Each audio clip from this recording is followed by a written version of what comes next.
Harry Potter. Oh, I've never seen Harry Potter. I've never seen that. I quit after the third one. First time, like, It was what's so going on? sad. He hasn't died yet. No, but in the book, like little. I died from her, or I died. Okay, Michael. I've never seen that one. That's a shit. Well, she does grow up, you know. Who does? Yeah. Who does? The chick from Harry Potter. Hermione? Right? Hermione, Isn't yeah. she banging that? I never knew how to say her fucking name, like Hermione. You know Hermione. the one movie where they actually needed a boob reduction? Hey, what's going on there? What's going on? Oh!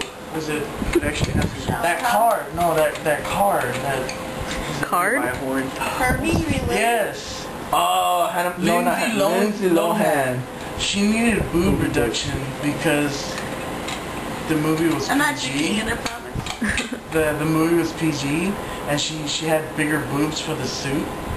So Couldn't they just make a bigger suit? I know. exactly, they wanted it PG rated. So like kids never see boobs. Yeah. PG, not double. They could have just edited it instead of just going in there ruining good boobs. That doesn't make sense, 'cause I would not have gotten a boob They could have, like, reduction. strapped them down or I something. know. Yeah, Duct tape that duct tape. shit. I mean, with a little duct tape. Yeah, that'd be but amazing. you know, Put a little warning label on it or something. Yeah.